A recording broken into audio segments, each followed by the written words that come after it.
Chris Aquino, maring pinabulaanan ang fake news tungkol sa kanyang pagpapakasal kay Dr. Michael Padlan.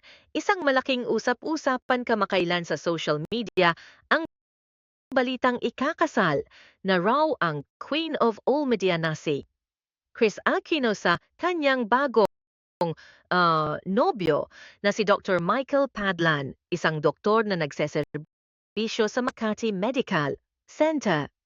Ang balitang ito ay mabilis kumalat sa isang Facebook page na nagpapanggap bilang isang legit na publication.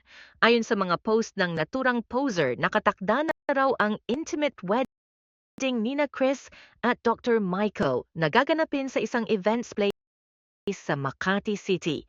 Kalaki pa ng post na ito ang mga litrato ng sinasabing wedding venue na punong-puno ng mga halaman at bulaklak na nagbigay ng mas kapani-paniwalang imahe sa pekeng balita. Maring pinabulaanan ni Chris Aquino, subalit agad itong pinabulaanan ni Chris Aquino sa pamamagitan ng kanyang kaibigang si Kuya Dindo Balares, dating entertainment editor ng isang tabloid. Sa isang Facebook post, ibinahagi ni Kuya Dindo ang kanilang naging palitan ng mensahe tungkol sa kumakalat na fake news.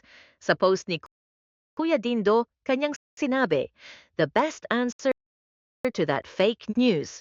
Isiniwalat niya na nasa Bicol siya para ituloy ang kanyang pagtatanim nang makatanggap siya ng sunod-sunod na mensahe tungkol sa di umano'y kasal ni Chris. Dahil sa dami ng nagtatanong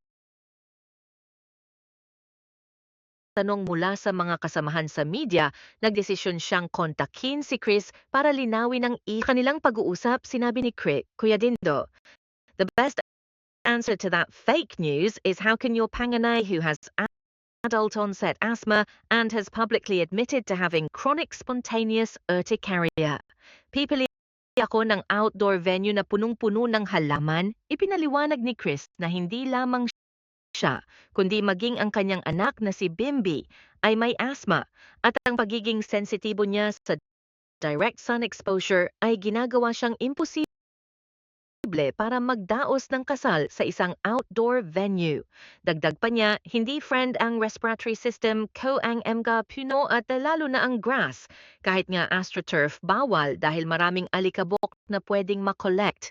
Pagsasaayos ng fake news, dagdag ni Chris, mas makabubuting paniwalaan lamang ang mga balitang galing sa mga tunay niyang kaibigan tulad ni Kuya Dindo o Ogie Diaz kaysa sa mga pekeng balitang kumakalat online.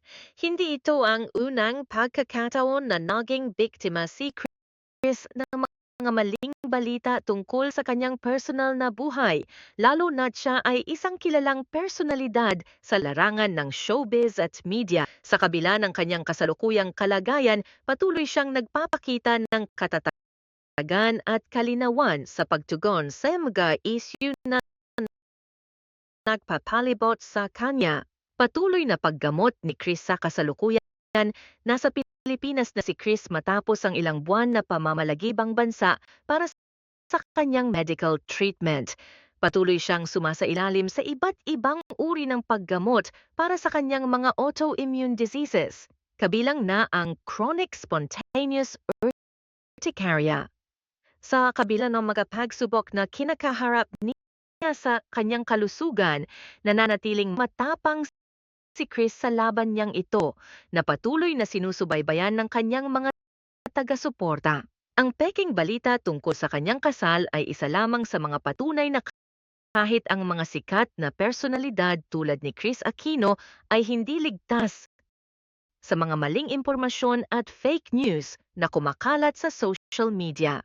Subalit sa kabila ng lahat ng ito, nananatiling tapat si Chris sa pagbigay ng tamang impormasyon sa kanyang mga tagahanga at taga-suporta.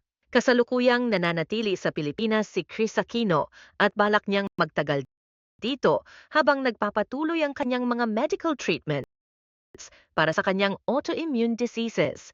Matapos ang halos isang taon ng pamamalagi sa Amerika para sumailalim sa serye ng mga paggamot, bumalik na siya sa bansa noong unang bahagi ang 2024. Isang malaking hakbang ito para kay Chris na kilala hindi lamang bilang Queen of All Media, kundi pati na rin bilang isang taong palaging bukas tungkol sa kanyang personal na laban sa kalusugan. Sa kabila ng patuloy na pagsusuri at mga medical na pagsubok, determinadong ipagpatuloy ni Chris ang kanyang laban sa sakit. Matatandaan na mayroon siyang chronic spontaneous urticaria, isang autoimmune condition na nagdudulot ng mga biglaang pamamantal at pamamaga, pati na rin ang iba pang kondisyon tulad ang severe allergic reactions at asthma. Isa rin sa mga dahilan kung bakit mas pinili niyang manatili sa Pilipinas ay upang makasama ang kanyang mga anak, sina Joshua at Bimby, na laging nagbibigay sa kanya ng lakas ng loob. Sa kabila ng mga kumakalat na espekulasyon tungkol sa kanyang kalusugan at personal na buhay, nananatiling matatag si Chris. Maraming haka-haka ang lumabas kamakailan, kabilang na ang mga balita tungkol sa kanyang di umano'y kasal sa kanyang rumored boyfriend, isang doktor na nagseserbisyo sa Makati Medical Center.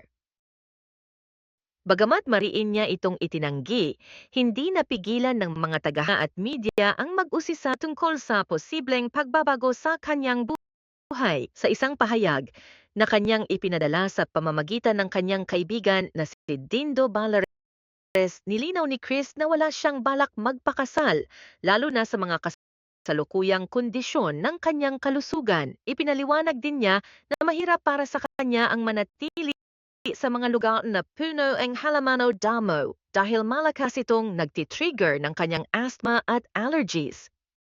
Isang dahilan pa kung bakit hindi niya nakikita ang sarili sa isang outdoor venue tulad ng mga ipinakakalat na litrato na may bulaklak at halaman. Sa ngayon, habang nasa Pilipinas, patuloy na ipinagpapatuloy ni Chris ang kanyang mga medical treatments at nagsisikap na maging positibo sa kabila ng mga pagsubok. Mas pinipili niyang manatiling low-key, ngunit sa mga oras ang updates mula sa kanya o sa mga malalapit na kaibigan, malinaw na nananatili siyang puno ng pag-asa. Maraming nagdarasal para sa kanyang paggaling at patuloy na umasa na muli siyang makakabalik sa kanyang dating sigla at aktibidad sa showbiz. Ang kanyang pagbabalik sa bansa ay isang malaking balita at marami ang umaasa na sa muling pagsama niya sa kanyang pamilya at mga kaibigan sa Pilipinas, mas lalo siyang makakahanap ng lakas para ipagpatuloy ang kanyang laban sa sakit.